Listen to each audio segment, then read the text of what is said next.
والعاقبة للمتقين ولا عدوان إلا على الظالمين أشهد أن لا إله إلا الله وحده لا شريك له وأشهد أن محمدا عبده ورسوله الذي لا نبي ولا رسول بعده أما بعد.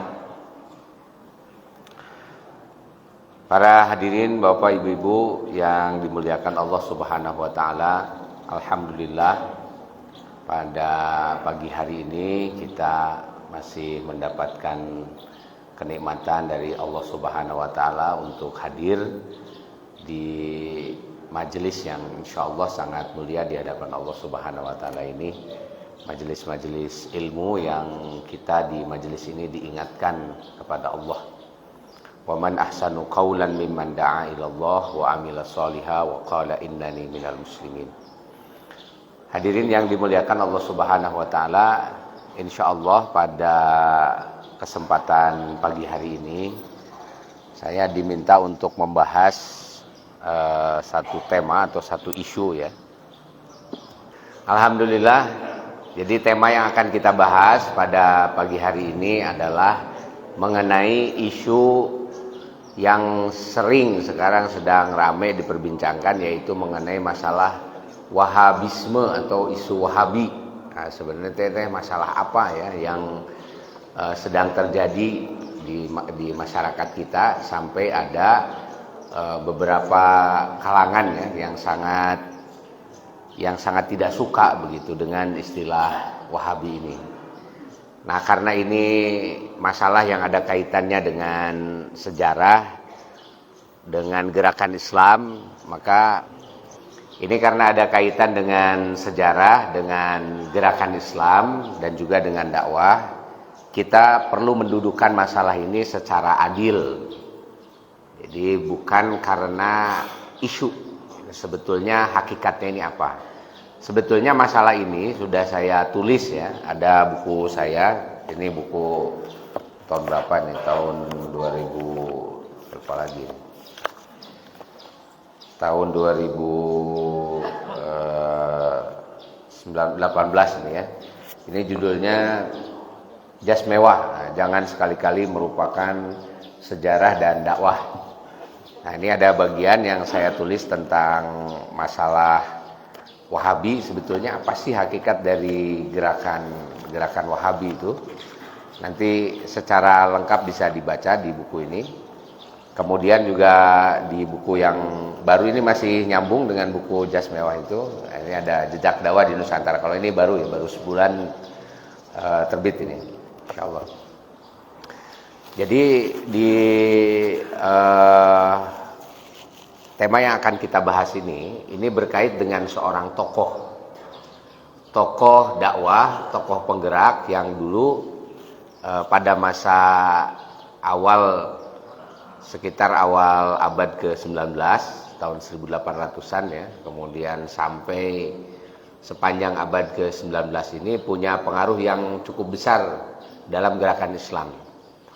Karena tokoh ini mampu menggerakkan semangat perlawanan terhadap kolonialisme di dunia Islam. Nah, tokoh yang dimaksud itu adalah Syekh Muhammad bin Abdul Wahab. Syekh Muhammad bin Abdul Wahab ini, beliau ini lahirnya di Uyainah tahun 1780-an, jadi akhir abad ke-18. Dan beliau nanti berdakwah ya di awal abad ke-19. Jadi masanya kalau dari kita barangkali terpaut sekitar 2 abad pada masa lalu itu. Nah, Syekh Muhammad bin Abdul Wahab ini sebetulnya tokoh ulama biasa saja, tidak ada yang aneh gitu ya dari beliau. Beliau ini kalau dari segi mazhab fikih menganut fikih mazhab Hambali atau fikih mazhab Imam Ahmad bin Hambal. Kemudian kalau dari segi mazhab akidah, beliau ini sangat tertarik dengan pemikirannya Ibnu Taimiyah. Nah, karena nanti kan gini ya, kalau di dalam fikih itu kan ada mazhab-mazhab, ada mazhab Syafi'i, ada mazhab Maliki, ada mazhab Hanafi, ada mazhab Hambali. Itu biasa sudah kita kenal. Dalam masalah akidah, kadang-kadang kita kurang mengenal ada juga mazhab-mazhab di Ahlus Sunnah ini. Kalau di dalam akidah itu ada aliran ya, ada aliran yang besar-besar, yang ini sebagiannya menyimpang ya, kelompok bid'ah di dalam akidah. Nah, tapi nanti di kalangan ini aliran itu seperti misalnya ada Syiah, ada Sunni atau Ahlus Sunnah. Yang Syiah sudah jelas ya, dia menyimpang secara akidah karena memang basis keyakinan atau dasar keyakinannya bukan karena Al-Quran dan Sunnah Nabi Muhammad SAW. Syiah itu dasarnya adalah ajaran dari imam-imam mereka. Nah, sedangkan kita kan mendasarkan ajaran Islam itu kepada Al-Quran dan Sunnah Nabi. Kemudian ada kelompok Mu'tazilah yang tidak percaya bahwa Al-Quran itu adalah kalam Allah. Jadi kalau kemarin siapa itu Syekh Panji Gumilang ya, yang mengatakan qala Rasul fil Quran itu di Az-Zaitun itu kan diajarkan begitu. Jadi katanya itu adalah perkataannya Muhammad yang inspirasinya dari wahyu gitu. Nah, itu kekacauan ini sudah jelas sekali itu ya, kesesatannya Mahad Az-Zaitun itu karena dia mengatakan Al-Quran bukan kalamullah.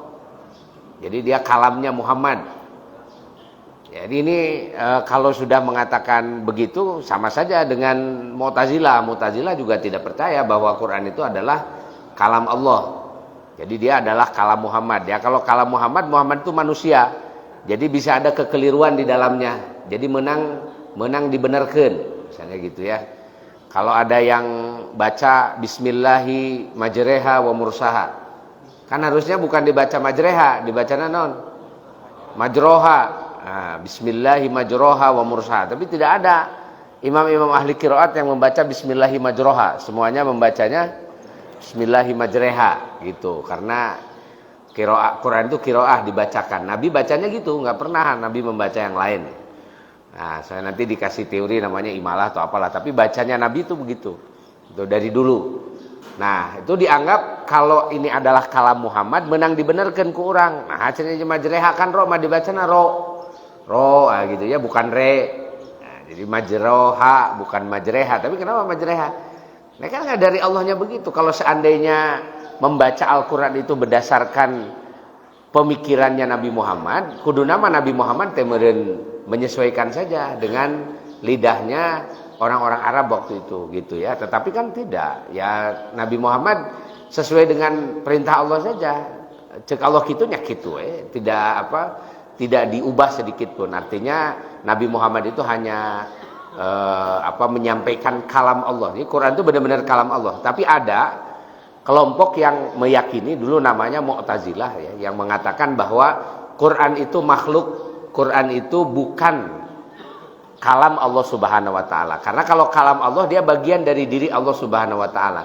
Tapi kalau makhluk dia sudah di luar Allah. Kalau sudah mengatakan Quran itu adalah kata-kata Muhammad, berarti dia adalah makhluk. Ya, kalau dia makhluk berarti makhluk itu fana. Jadi fana itu berarti kan rusak ya. Rusak itu berarti kan bisa dibenarkan Al-Quran teh. Lamun Quran bisa dibenarkan berarti teh loba versi Quran itu ya. Versi Quran orang Ciamis da kurang ngeunaheun didengkeun kurang Ciamis misalnya. Terus Quran nanti versi mana?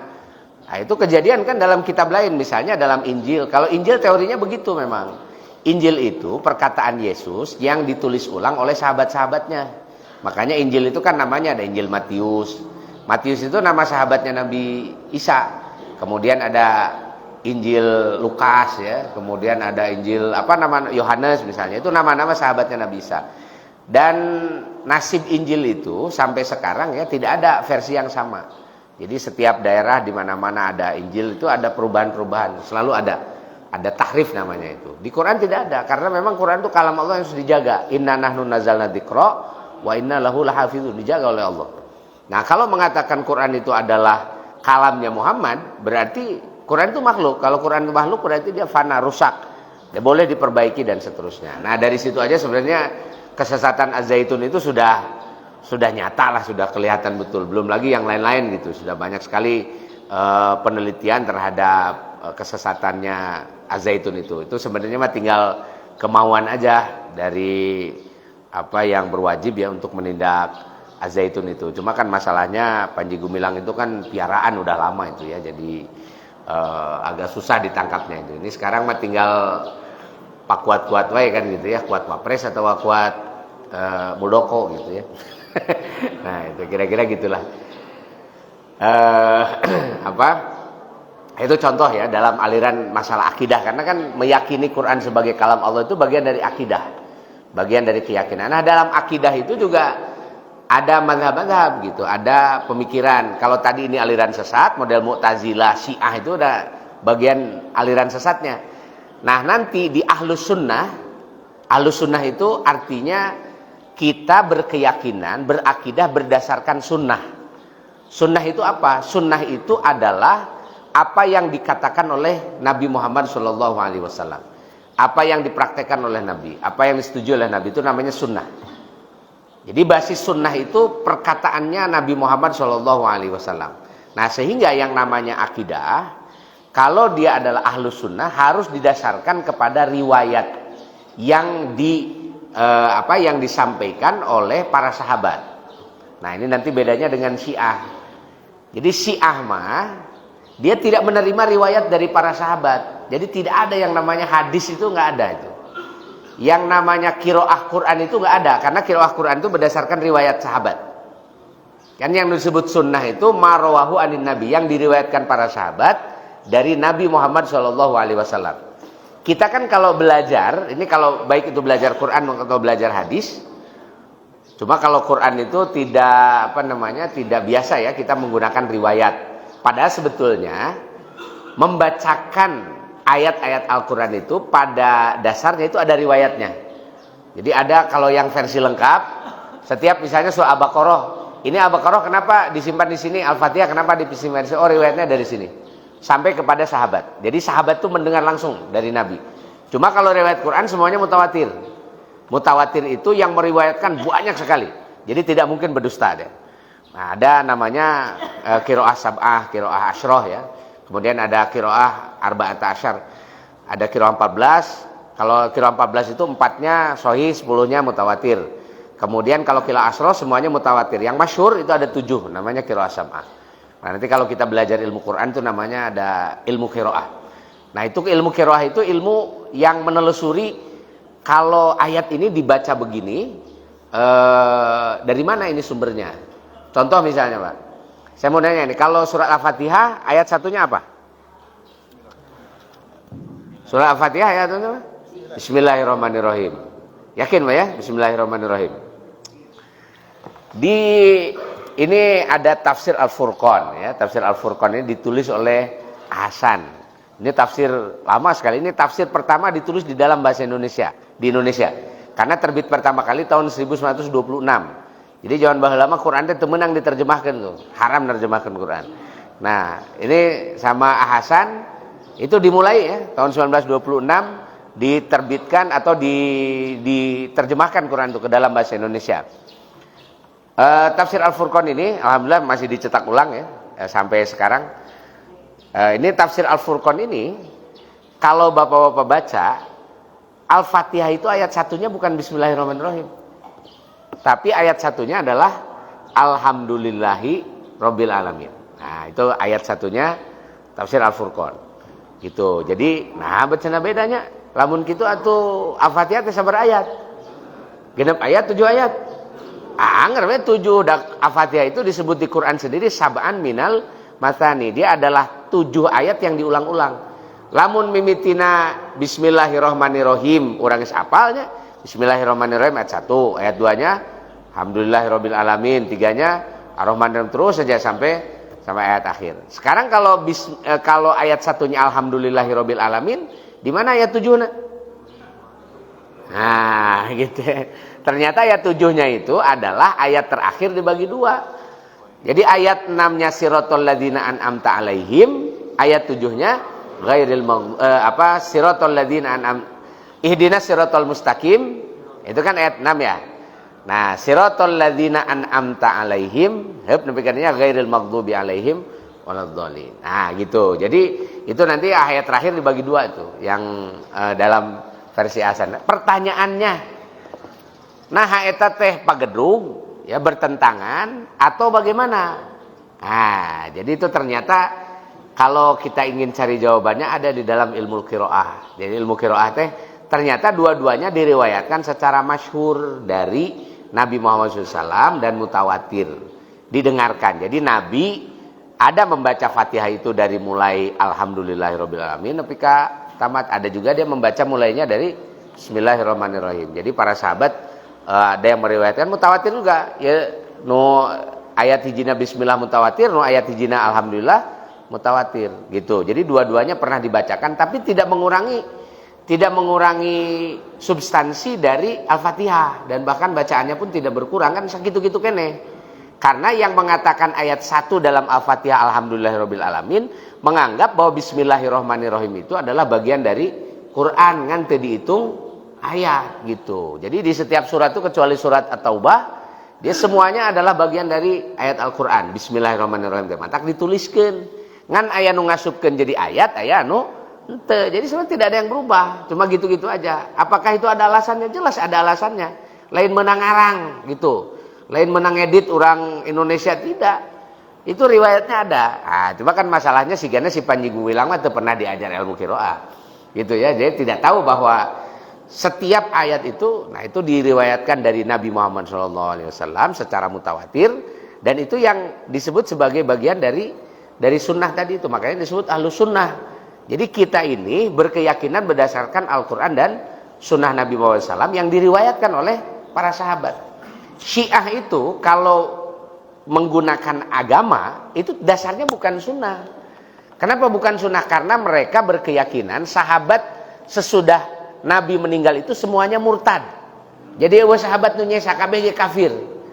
Karena semua sahabat sudah kafir, otomatis ilmu dari para sahabat tidak bisa dipakai. Jadi temenang dipakai teh ilmu ti sahabat teh. Geus we. Terus di mana tuh ilmu nate? Ilmu nate ngan ukur menang ti Rasul, ka Ali, ka Hasan, ka Husain terutama terus saja ke bawah itu. Turunan itu saja. Ilmu dari yang lain tidak diterima, makanya mereka lebih percaya ilmu-ilmu dari misalnya dari Ja'far Shadiq ya. Ja'far Shadiq ini adalah anaknya cucunya Husain ya, daripada dari para sahabat. Itu sahabat mah dikafirkeun kabeh. Eta udah kelihatan ya bedanya antara Syiah dengan Sunni itu. Makanya Syiah dengan Sunni itu nggak akan pernah ketemu, itu masing-masing. Karena Syiah dia punya kitab sendiri. Kalau kita baca Sahih Bukhari, Sahih Muslim, Sunan Tirmidzi, Abu Daud dan sebagainya, Syiah tidak. Jadi moal pangi-pangi gitu ya, masing-masing aja itu keyakinannya sendiri-sendiri. Nah, Ahlus Sunnah itu membangun keyakinan didasarkan kepada Al-Quran dan Sunnah Nabi Muhammad SAW yang biasa kita praktekkan. Jadi lamun orang nanya, nah orang sholat teh kieu, kunaon nyingharep kiblat, kunaon lohor 4 rakaat, kunaon asar 4 rakaat dan seterusnya. Itu semua didasarkan kepada apa? Kepada sunnah gitu. Jadi ini sunnahnya ada nih, ada dalilnya dari Quran dan hadis Nabi Muhammad SAW. Nah, Ahlus Sunnah ini secara fikih itu pemikiran tentang amal-amal yang sifatnya aplikatif ya. Amalan yang dipraktekkan sehari-hari itu disebut sebagai fikih. Itu ada 4 mazhab tadi itu yang terkenal, mazhab Hambali, Syafi'i dan sebagainya. Dalam masalah keyakinan, akidah, kalau akidah kan amalnya sifatnya pikiran ya, bukan amal yang praktikal itu langsung dilaksanakan ya secara amaliyah. Nah, dalam masalah akidah di Ahlus Sunnah juga ternyata ada juga mazhab-mazhabnya gitu. Nah, mazhab besar di dalam Ahlus Sunnah dalam masalah akidah itu berkaitan dengan sifat-sifat Allah Subhanahu wa taala. Jadi bukan tentang seluruh masalah akidah, tidak. Kalau masalah akidah yang pokok itu sama saja. Misalnya tentang Allah Subhanahu wa taala teh sabaraha hiji. Anggareun sarua hiji da ayatna oge sorry, qul huwallahu ahad, katakan Allah itu esa, berarti tidak dua, tidak tiga. Jadi tidak ada mazhab di dalam Islam yang menganggap oh mazhab ieu mah Allahna hiji, mazhab ieu mah dua. Tidak itu. Kalau sudah dua itu musyrik dah. Bukan lagi mazhab. Mazhab keyakinan di dalam Islam itu hanya berkenaan dengan penjelasan masalah sifat Allah. Kalau tentang zat Allah Subhanahu wa taala dan keyakinan-keyakinan yang dasar tentang rukun iman misalnya itu sama. Kita yakin iman itu kepada Allah, pada malaikat, kepada Rasul, ya, kemudian kepada wahyu, kepada takdir dan hari akhir itu sama saja semuanya. Cuma nanti ketika Al-Quran dan hadis Nabi menjelaskan tentang siapa itu Allah Subhanahu wa taala, maka akan dijelaskan sifat-sifat Allah.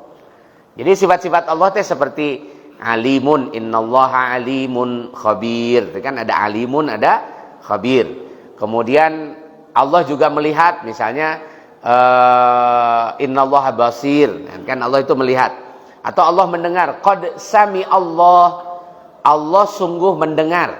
Nah, berarti kan di dalam Al-Quran itu ketika menjelaskan tentang Allah itu menggunakan kalimat-kalimat yang kita fahami. Allah melihat, Allah mendengar, Allah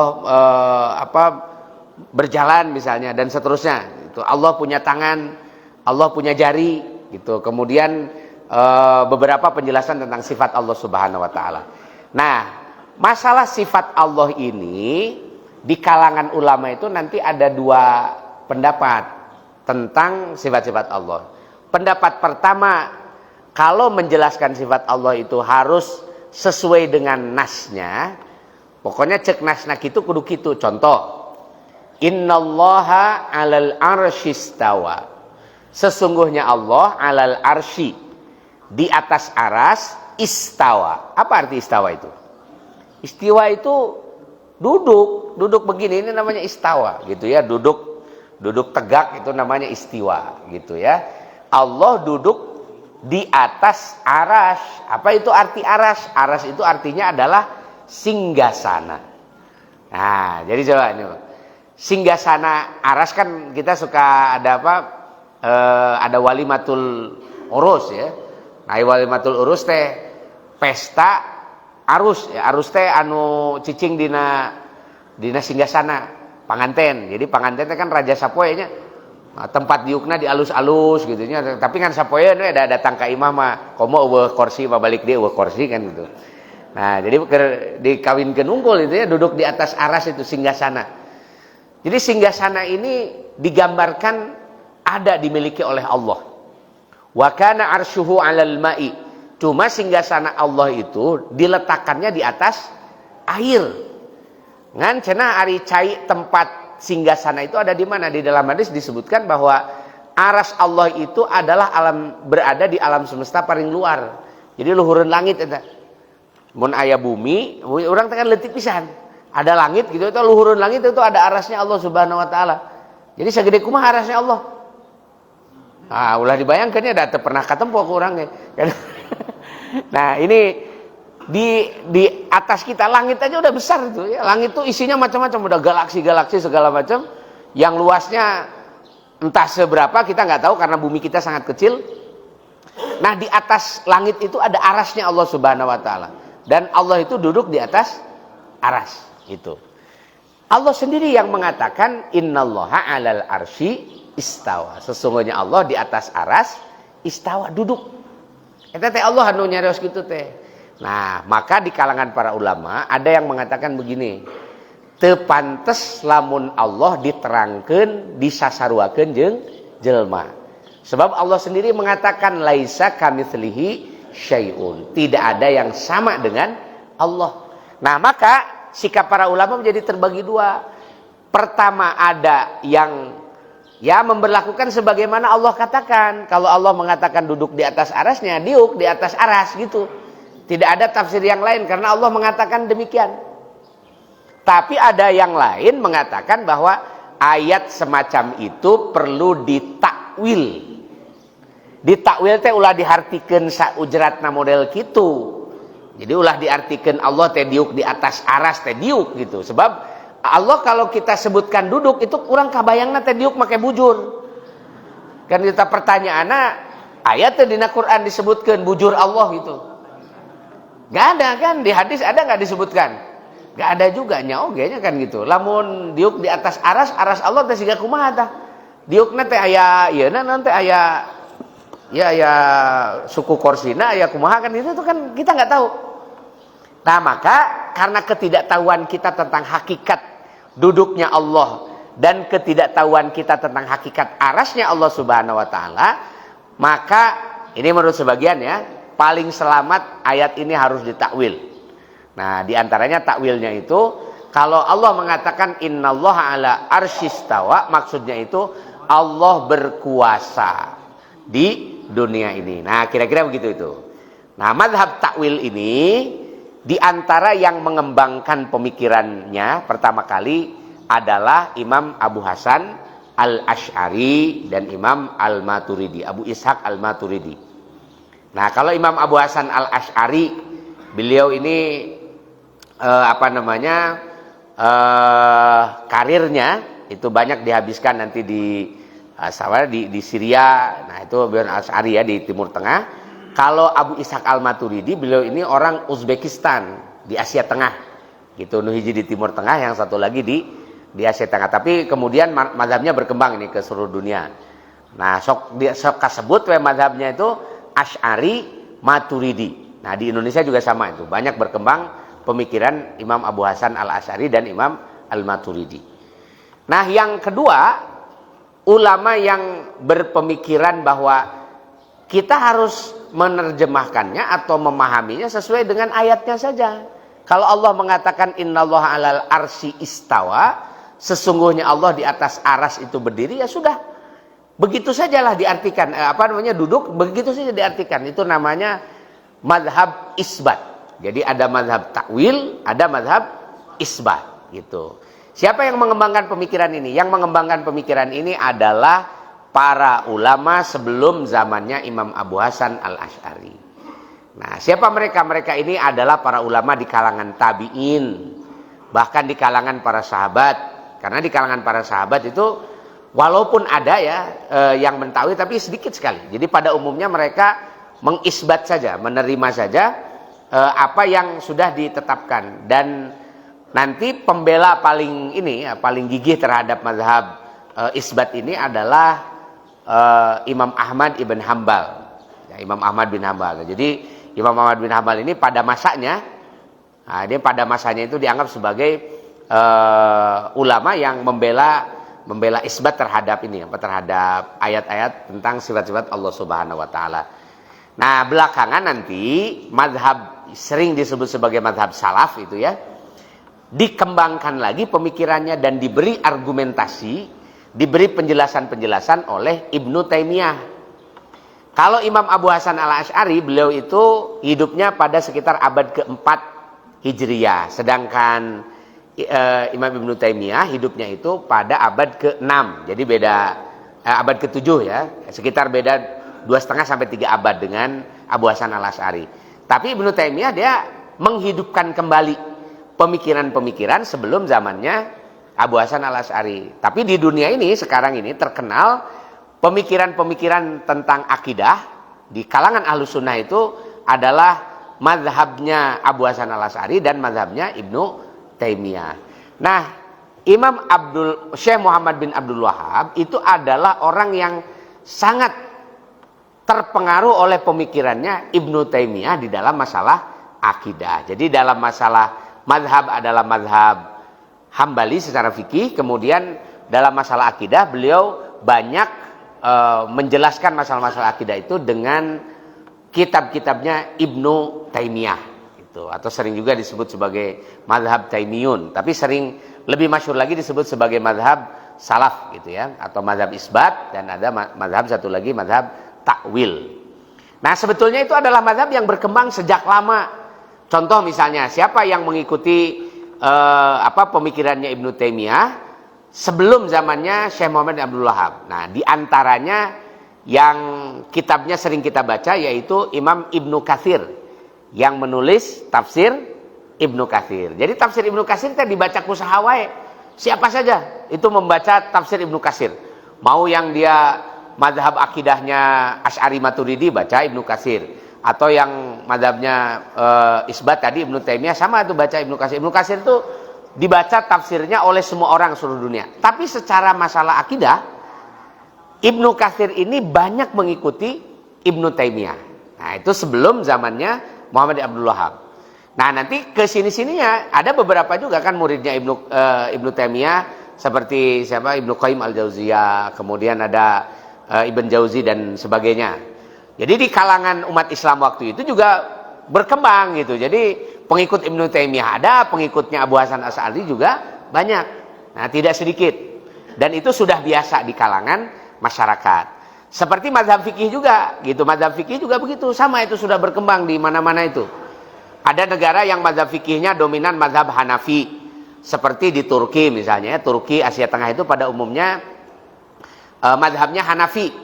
Ada yang mazhabnya Hambali seperti di Saudi dan umumnya daerah-daerah di Teluk ya, itu mazhabnya Hambali. Ada mazhab Syafi'i seperti yang berkembang di Indonesia atau di Asia Tenggara pada umumnya, Indonesia, Malaysia, itu mazhabnya Syafi'i. Kalau mazhab Maliki di mana berkembangnya? Itu di Afrika Utara. Afrika Utara seperti Maroko, Tunisia, Mauritania, Chad, Aljazair, Tunis, Libya. Nah, itu mazhabnya mazhab Imam Malik ya, mazhab Maliki. Ya, nanti ada beberapa praktek yang berbeda-beda di antara mazhab-mazhab itu. Contoh misalnya, kalau kita sholat, nah setelah takbir biasanya kita sedekap atau gimana? Nah, kita sedekap kan? Itu dalam 3 mazhab selain mazhab Imam Malik. Dalam mazhab Imam Malik, setelah takbir itu tidak sedekap, tangannya kembali lagi ke bawah. Nah, jadi kembali lagi ke bawah. Jadi rada aneh ningali mazhab Imam Malik itu. Nah, gitu. Jadi dia sholatnya begitu. Terus nanti lamun sholat subuh bukan tinggal itu ya. Kalau di kita sholat subuh itu kan itu biasanya awal waktu ya, habis azan langsunglah sholat, tidak lama kan, hanya menunggu sholat qobliyah kemudian sholat. Coba kalau ibu datang ke itu ya, kalau umroh nanti misalnya ke Turki, umroh plus Turki itu, tah kadang ngahajakan coba bapak-bapak nanti itu, ngahajakan sholat subuh itu cari masjid, tuh cari masjid yang dekat saja di situ tuh. Kalau kita sholat subuh di Turki itu, sholat subuh teh lamun geus beres sholat subuh di masjid itu langsung berang. Nah, sigana rada resep kayaknya. Nah, jadi sholat subuh teh tina adan sekitar 1 jam. Jadi misalnya adan 4:30, nanti sholat subuh 5:30 gitu. Jadi geus beres sholat subuh teh caang gitu. Nah, asar rada mending gitunya. Sare bisa rada diteruskan nih gitu. Itu di India ya, mazhab Hanafi itu. India, Pakistan itu begitu. Kemudian di Turki begitu juga. Jadi sholat subuhnya teh ada berang. Kenapa bisa begitu ya? Itu umum loh di mana-mana ya. Jadi kalau masjid-masjid Turki, saya waktu pertama kali ke Turki itu kusabab sigadi rarasaan di Indonesia ya. Pas azan subuh itu langsung ke masjid. Sing ada guan sholat nah jamaah anak ka mana eueuh, di dagoan-dagoan imam lagi can aya. Gitu itu mau tulus gitu sholatnya kan itu. Sampai ditunggu aja. Baru itu 1 jam baru ada jarebul jalmat ini loba 1 jam baru penuh. Setelah itu baru sholat. Beres sholat caang kan gitu. Udah sudah terang. Nah, karena sudah syuruk. Nah, itu model begitu itu. Praktek apa? Praktek fikih. Nah, jadi kalau fikih ini sudah biasa di berbagai negara itu terjadi.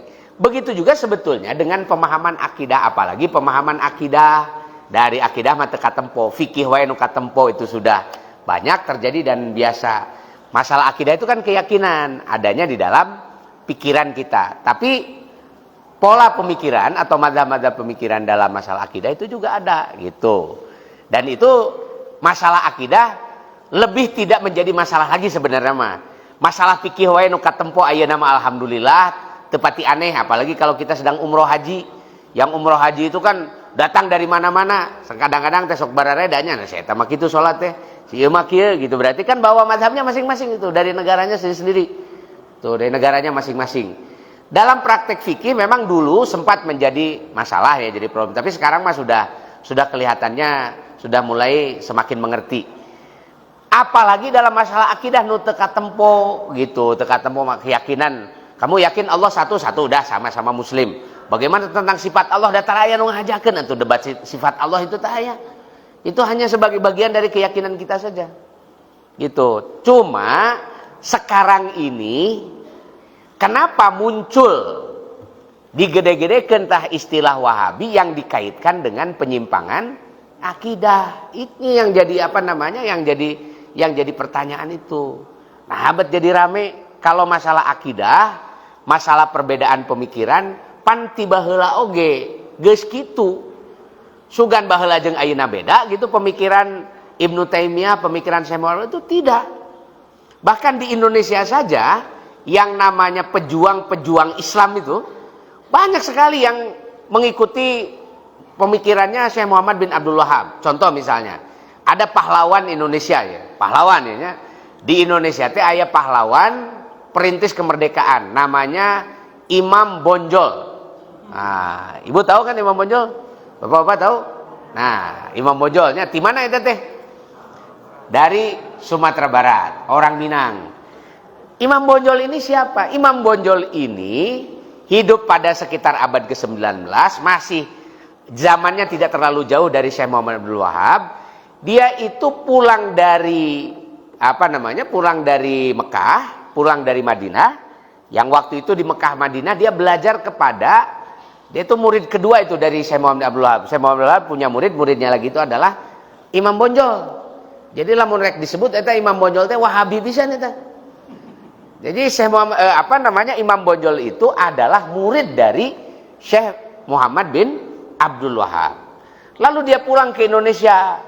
Dia melihat ada ketidakadilan, dia melihat ada kezaliman kan gitu. Akhirnya sampai melakukan perlawanan kepada penguasa kolonial Belanda di Sumatera Barat gitu. Sampai terjadi perang, namanya Perang Padri tahun 1937. Nah, sampai beberapa kali sebenarnya Perang Padri itu. Sebelumnya juga sudah pernah terjadi. Tapi yang paling besar itu 1937. Nah, ini Perang Padri ini gitu kan pelopornya Imam Bonjol, dan kita mengakui bahwa Imam Bonjol itu adalah pahlawan Indonesia gitu. Jadi ternyata pahlawan Indonesia aya oge anu non Wahabi kan itu. Nah, apalagi nanti setelah Indonesia merdeka, sebelum Indonesia merdeka tahun 1900-an.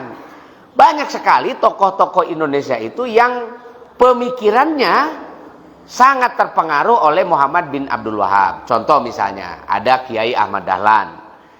Kiai Ahmad Dahlan pendiri naon teh? Muhammadiyah. Ada Ahmad Surkati.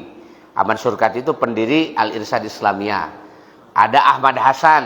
Nah, ini yang terjemah Hasan ya, Ahmad Hasan yang terjemah Qur'annya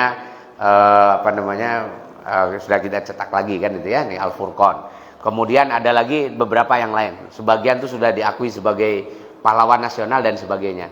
Jadi sebenarnya tiba heula teh sudah biasa itu. Sebagian ada yang ikut Ibnu Taimiyah, sebagian ada yang ikut ke Abu Hasan Al-Asy'ari. Itu tidak aneh. Itu sesuatu yang biasa-biasa saja terjadi. Itu. Tapi kenapa Wahabi zaman Kiwari jadi riweuh? Kenapa masalah masalah Wahabisme ini kok jadi seolah-olah ini adalah masalah baru, aliran anyar gitu, tuluy naon teh dianggap aliran sesat dan sebagainya. Ini yang patut kita jadi pemikiran itu. Kalau kita cari dari sudut pemikiran moal kapanggih. Karena kalau dari sudut pemikiran mah naon anehna. Gitu da tiba heula ge biasa. Beda jeung anu sejen, nya sarua anu sejen ge beda jeung nu eta gitu. Nah, jadi artinya teh beda-bedanya walaupun tidak bedanya furu ya, furu itu masalah cabang bukan masalah pokok. Itu sudah biasa. Tapi kenapa jadi riweuhna ayeuna ieu bab Wahabi teh? Nah, rupanya kita tidak akan menemukan jawabannya kalau analisisnya itu berdasarkan keyakinan gitu, masalah ajaran. Karena ini bukan masalah perbedaan ajaran. Tapi ini ada masalah yang lain. Masalah lain itu masalah apa? Nah, jadi kita harus bergeser analisisnya itu ke dalam masalah politik global gitu. Kalau kita menganalisisnya dari sana, maka nanti kita akan menemukan jawabannya itu. Ieu teh timimiti iraha coba ramena Wahabi. Asana mah tahun 80-an teu rame banyak. Tahun 80-an adalah kecil-kecil tapi saya kira nggak terlalu rame itu. 90-an juga zaman waktu itu ada musim Ijmi ya, lamun 82 bab usum partai kan 92 itu mulai ada istilah itu ijo royo-royo. Nah, Soeharto mulai dekat dengan umat Islam dan seterusnya. Tapi ya saterame isu Wahabi itu. Isu Wahabi itu mulai muncul pada sekitar tahun 2000-an. Diramekeun deui. Sebetulnya pada tahun itu ada apa mengenai isu sampai muncul nanti isu Wahabi itu. Tahun-tahun 2000-an itu kita ingat Bu, tahun 2001 ada peristiwa penabrakan kapal ke gedung WTC di Amerika. Nah, itu ada peristiwa WTC ya.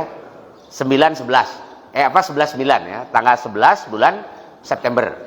Nah, ini peristiwa September ini menjadi tonggak munculnya satu perubahan tata dunia baru itu. Sebab itu kan terjadi setelah runtuhnya Uni Soviet ya, 10 tahun sesudahnya. Kemudian beberapa negara bekas Uni Soviet itu dikuasai oleh Amerika, dan setelah itu tahun 2000-an Amerika itu mendeklarasikan diri sebagai negara pemenang. Jadi geus eueuh deui anu bisa ngelehkeun Amerika. Sampai kemudian Amerika percaya bahwa kekuasaan Amerika itu hanya musuh-musuhnya itu hanya potensi-potensi saja, bukan musuh besar tapi potensial menjadi musuh. Siapa yang potensial menjadi musuh Amerika secara global? Yang pertama adalah Cina. Yang kedua India, tapi Cina dan India walaupun dihitung itu tidak dihadapi secara khusus. Yang ada di hadapan mata menurut Amerika selain India dan Cina adalah negara-negara Islam. Maka kemudian Amerika menganalisis bahwa kemungkinan besar di negara-negara Islam itu ada potensi perlawanan kepada Amerika. Nah, cuma dia menganalisis itu ada potensi-potensi itu tidak di semua umat Islam, hanya di beberapa kelompok umat Islam saja. Siapa kelompok umat Islam yang dicurigai oleh Amerika berpotensi akan melawan Amerika? Nah, lalu dicarilah oleh Amerika itu, ketemulah Amerika ini kepada apa yang dilihat di depan matanya. Dulu tahun 80-an lah gitu ya. Nah, itu 80-an, 85, 86, 87. Nah, itu kan ada yang namanya perang Afghanistan antara Amerika melawan Uni Soviet. Nah, waktu itu ya. Nah, sampai akhirnya nanti Uni Soviet bubar gara-gara kalah. Siapa yang oleh Amerika dimanfaatkan untuk menghadapi Uni Soviet? Ternyata Amerika ini merekrut yang nanti disebut sebagai Mujahidin Afghanistan itu. Mujahidin Afghanistan di Indonesia loba dikirim ya, dari mana-mana dikirim. Nah, rupanya Amerika ini punya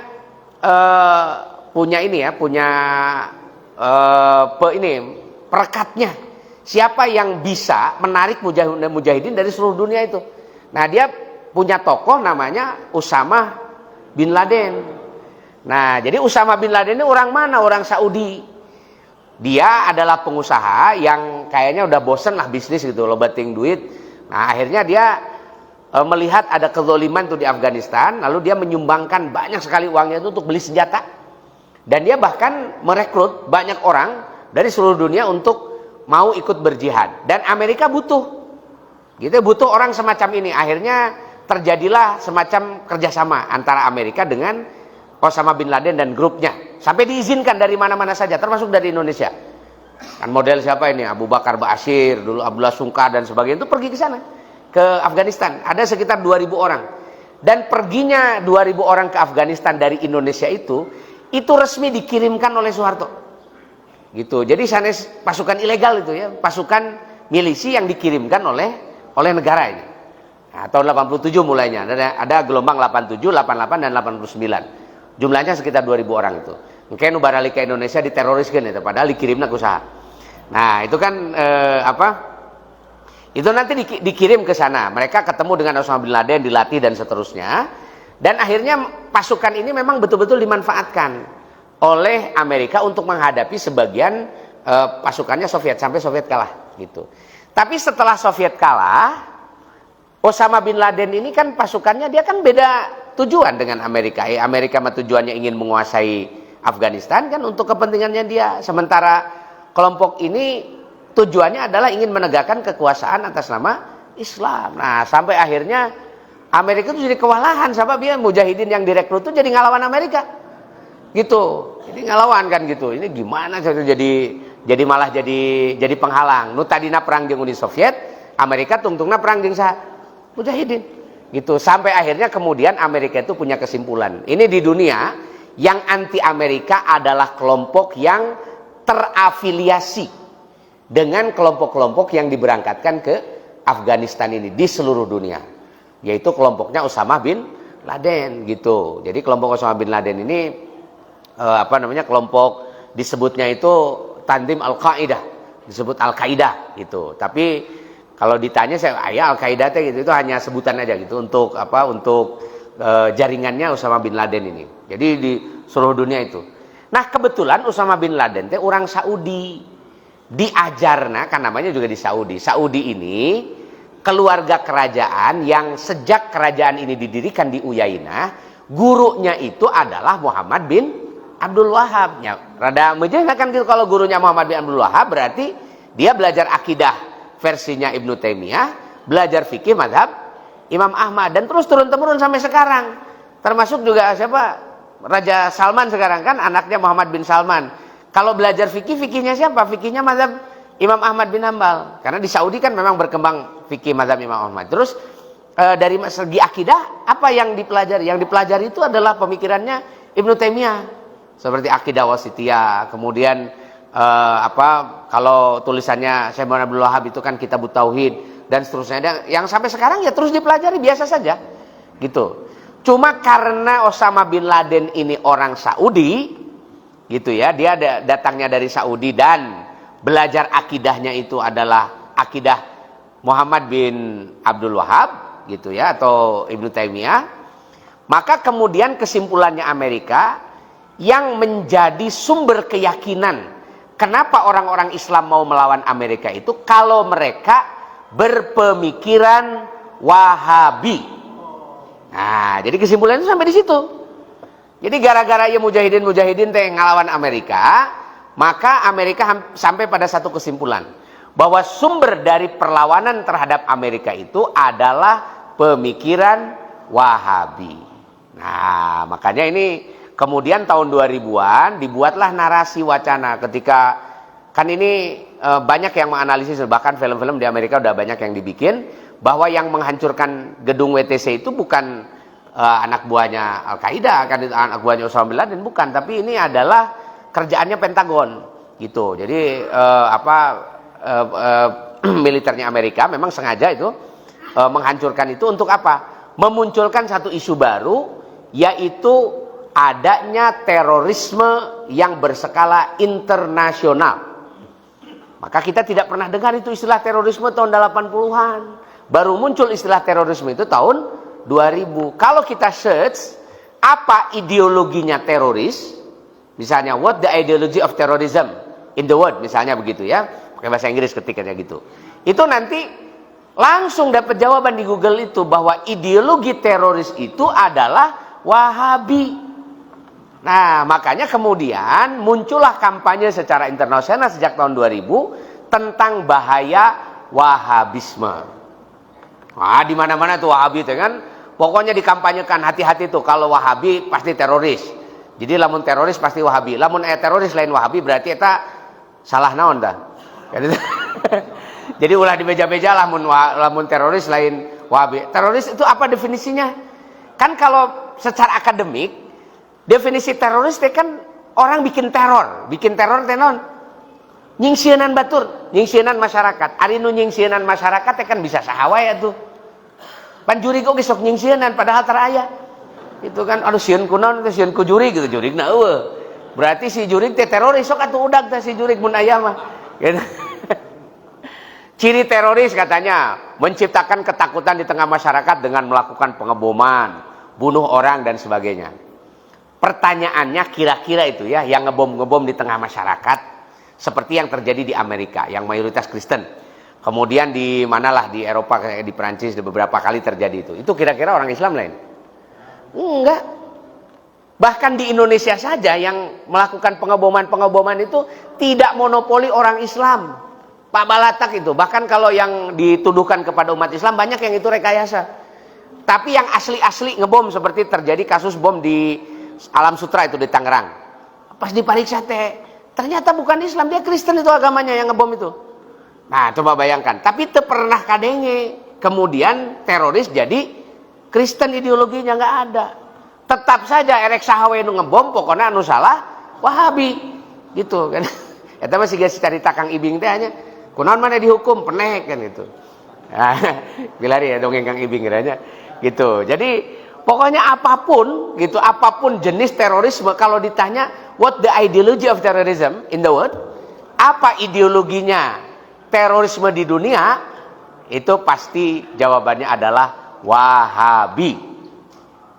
Sebenarnya ngajarkeun naon si aya teh itu ajarannya Muhammad bin Abdul Wahab sina ngebom. Saya belum ketemu tuh kitabnya Syekh Muhammad bin Abdul Wahab eusina teh sina ngebom gitu. Gak ada. Nah, ini saya kira karena Amerika itu menggelontorkan dana banyak sekali untuk perang terhadap terorisme, maka kemudian salah satu yang dibiayai oleh Amerika adalah kampanye terhadap Wahabi ini. Jadi perang terhadap Wahabi itu di mana-mana. Tentu saja ada orang yang tidak setuju dengan pemikiran Syekh Muhammad bin Abdul Wahab. Keur mah teu satuju ti baheula, katurug-turug aya nu mere duit gitu. Jadi we ngahajakeun tah bener da teu balik si Wahabi makan gitu. Dia memang dari dulu memang gak setuju gitu dengan pemikiran Syekh Muhammad Abdul Wahab. Ada beberapa yang tidak yang tidak disetujui. Akhirnya digede-gedekeun, diterbitkan lagi kan ya buku-buku tentang kritik terhadap Wahabi ari pas maca tehnya menolak Wahabi. Naon eusina teh? Eusina enggak ada kaitan itu dengan urusan teroris. Masalah biasa saja. Masalah perdebatan yang lama dihidupkan lagi, diungkit lagi. Masalah ayeuna nu rame di FB apa itu masalah Wahabi. Kan geus eueuh hubungan yang terorisme ayeuna mah paseana teh urusan isbat dan takwil gitu. Jadi Allah teh diuk atau henteu? Kan paseana teh jadi kitu sok tinggali di FB itu ya. Kan jadi teu lucu kan mimitina tina urusan teroris, tungtungna kalah debat antara diuk jeung teu diuk. Gitu nepi ka paraseha anu ka gelut, Pak. Gitu nguruskeun naon eta gelut teh nu hiji cek saya Allah diuk, cek saya henteu kan gitu. Nepi ka sok atuh wani di mana gelut. Gelut itu, Pak. Urusan sampai ada itu ya dasar netizen kita kan gitu ya, banyak yang tidak rasional tuh. Pas saya di Facebook gitu, tungtungnya diselesaikan sok di mana orang gelut kan. Nah, sampai ada yang gelut itu, lucu juga.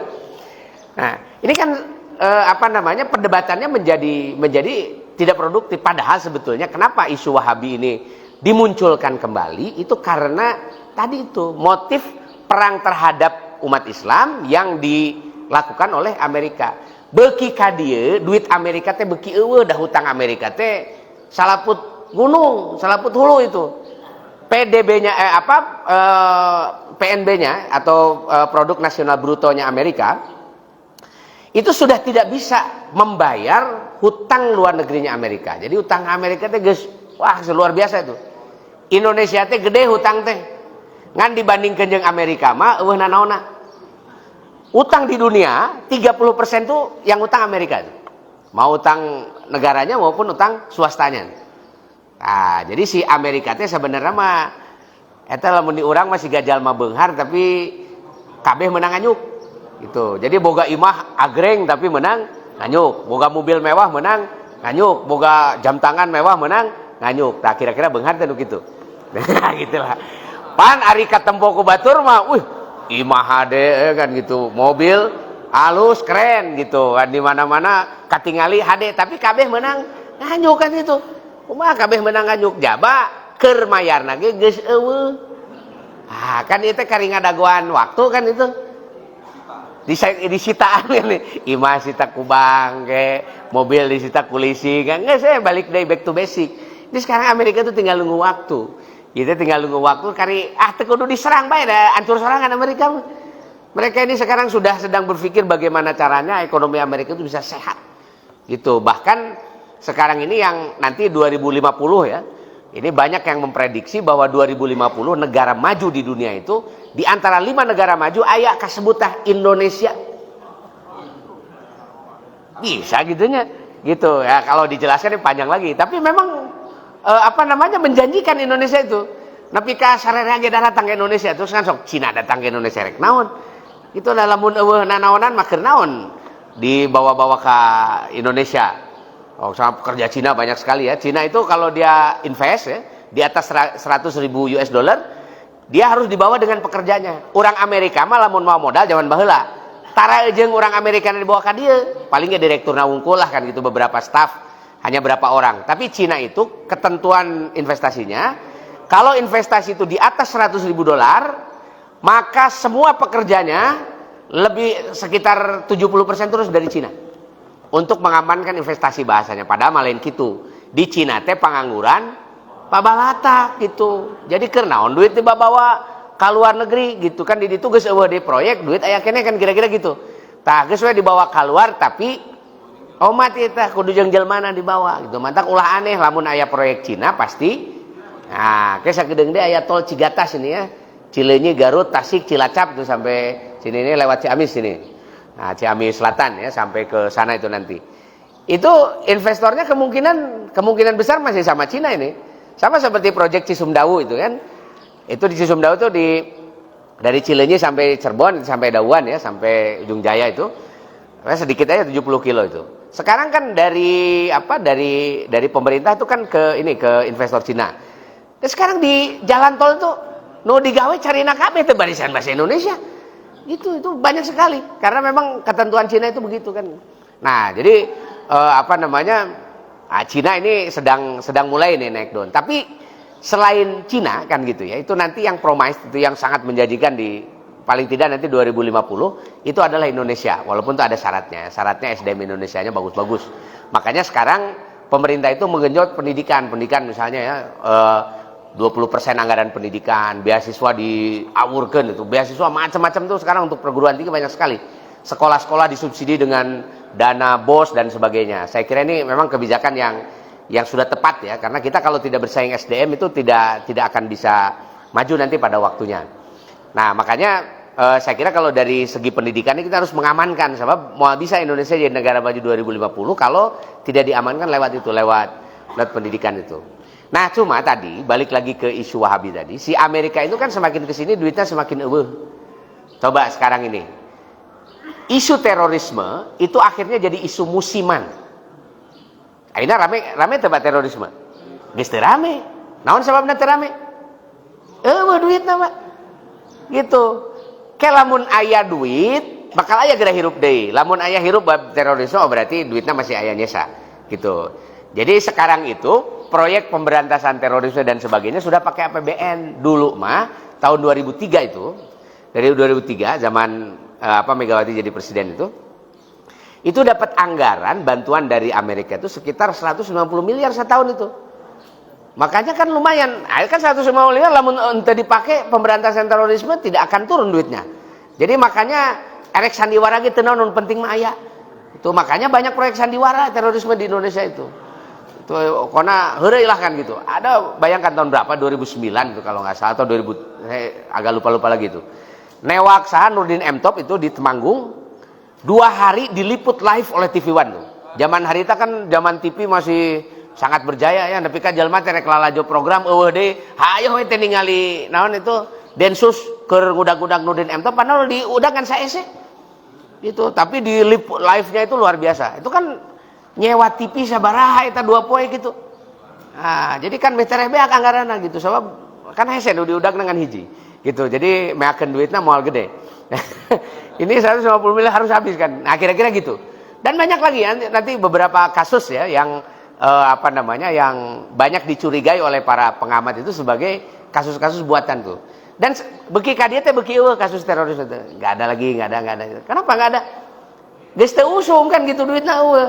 Gitu karena duit enggak ada ya enggak muncul. Nah, jadi saya kira ini yang jadi persoalan. Nah, makanya ketika kita melihat isu Wahabi, kita harus hati-hati itu begini. Ini adalah isu eksternal, bukan isunya umat Islam.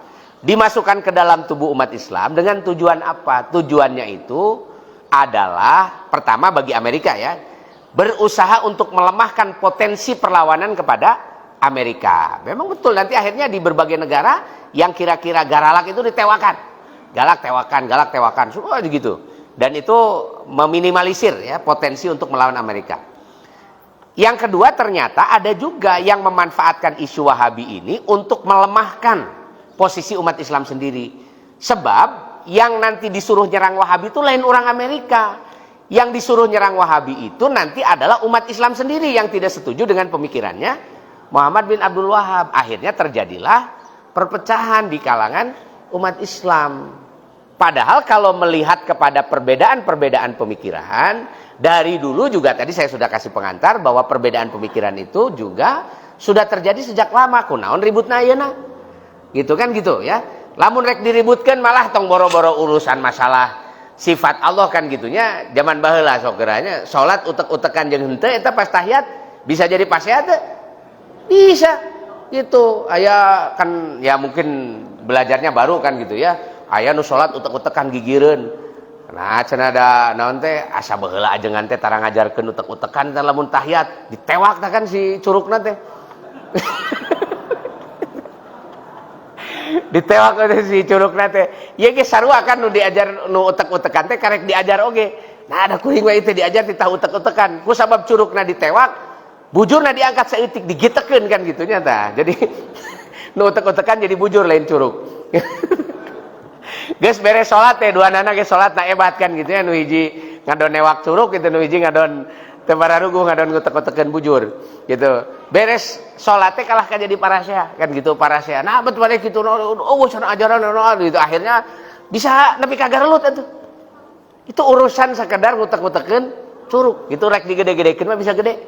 Gitu. Jadi apa namanya mau diperbesar masalah itu bisa jadi masalah besar. Itulah kalau ada triggernya, pemicunya menjadi masalah sosial. Apalagi ini isu yang menyangkut masalah global gitu ya, masalah internasional itu pasti banyak yang bisa dipicu itu, apalagi duitnya banyak. Nah, oleh sebab itu kita harus mewaspadai isu anti terhadap Wahabi dan sebagainya ini sebagai usaha untuk apa? Memecah belah umat Islam gitu. Nah, itu saya kira apa namanya sampai di situ dulu lah ini ya kesimpulannya tentang isu Wahabi itu. Nanti selengkapnya ada banyak ulasan di buku ini ya, di buku Jas Mewah dan di buku Jejak Dakwah di Nusantara ini. Nah, insya Allah mudah-mudahan penjelasan nanti di buku bisa lebih detail ya masalahnya apa. Saya nulis beberapa tulisan tentang fenomena ini dan saya kira ini nanti menjadi salah satu bahan pemikiran. Bisa aya nu ngajak pasea urusan Wahabi, tak urang geus boga dasar ya kenapa isu ini muncul gitu. Saya kira itu saja dulu. Terima kasih. Assalamualaikum warahmatullahi wabarakatuh. Ustaz, ada pertanyaan tadi masalah Wahabi ya, yang itu tidak disenangi lah, tidak tahu sejarahnya. Kita barusan Ustaz sudah menjelaskan tentang Wahabi. Ustaz, Masjid Aqsa sekarang itu mengambil Zionis Israel dan Yahudi. Akhirnya Masjid Aqsa hanya dibagi 30% untuk mereka untuk gimana? Bagaimana? Apakah harapan dari bangsa dunia karena merugikan bisa? Ya. Isu Masjidil Aqsa itu isu lama, tidak ada kaitan langsung dengan isu Wahabi atau tidak Wahabi.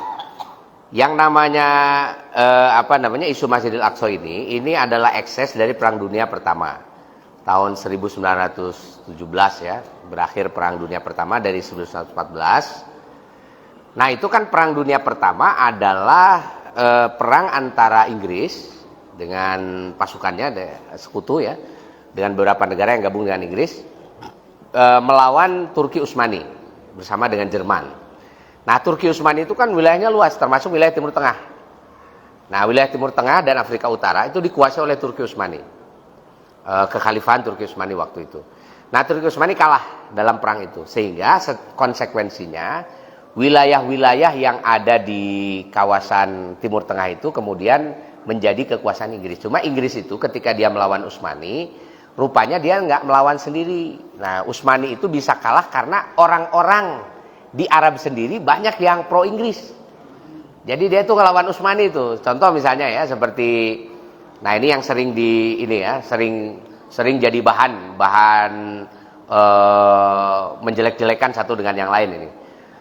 Kerajaan Saudi itu pro Inggris.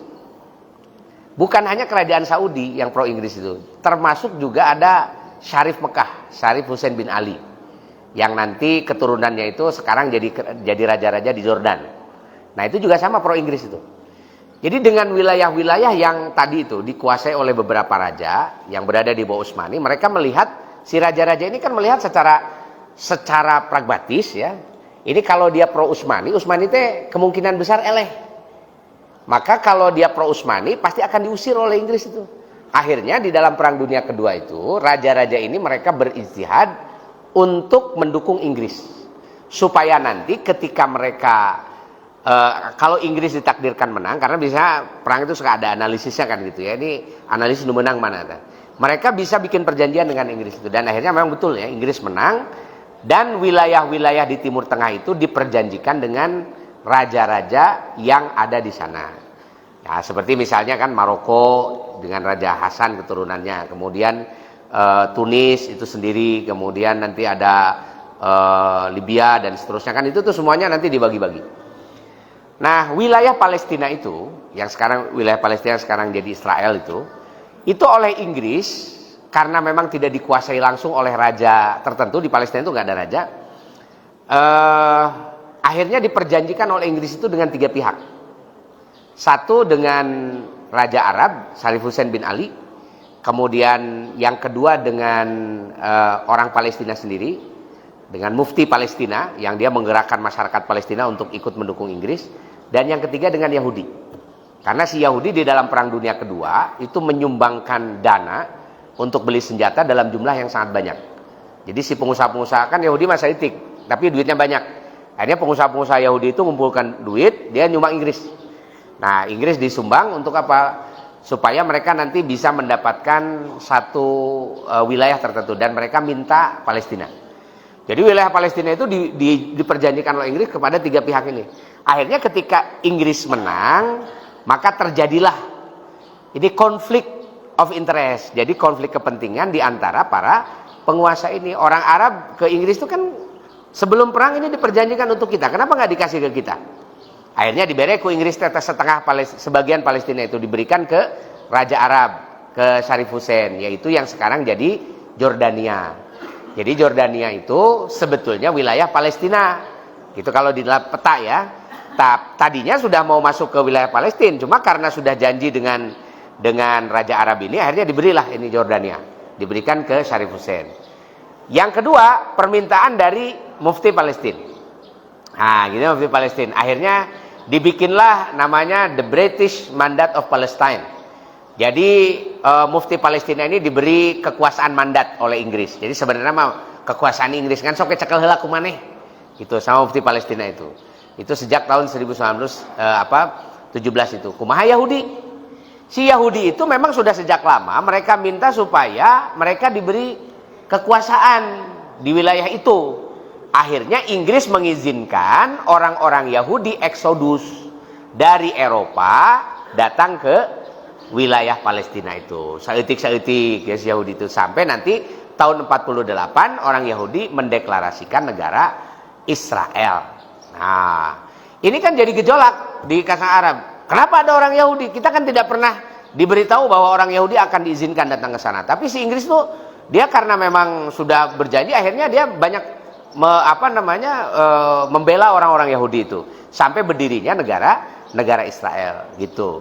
Targetnya Yahudi nanti mereka punya kekuasaan yang menguasai seluruh wilayah Palestina termasuk Masjidil Aqsa gitu. Jadi sebetulnya Masjidil Aqsa sekarang secara kekuasaan itu ada di bawahnya Israel, ada di bawahnya Yahudi. Kalau nggak percaya nanti ibu-ibu, bapak-bapak ini kalau kebetulan ada rezeki kemudian umroh plus Aqsa. Nanti coba lihat di paspor, itu paspor kita. Ketika kita masuk Masjidil Aqsa, dicapna make negara naon. Yang pernah ke Aqsa pasti tahu itu, capnya adalah Israel. Jadi artinya kalau capnya Israel berarti wilayah Aqsa itu ada di bawah kekuasaannya.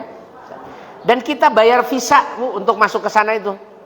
Jadi hayang ka Masjidil Aqsa teh bayar visa, jaba mahal visa oge ke Aqsa itu. Kalau nggak salah sekitar 5 jutaan. Jadi hayang menang visa masuk Aqsa saja kita harus bayar 5 juta. Saurang teh kumaha mun 1 juta itu. Yang masuk ke sana umat Islam teh dah harayang wae pan gitu. Ke Aqsa iraha kan gitu. Kayak kalau umroh 30 juta, ke Aqsa itu mesti dia nambahnya sekitar 15 jutaan itu. Ya, karena mahal sekali.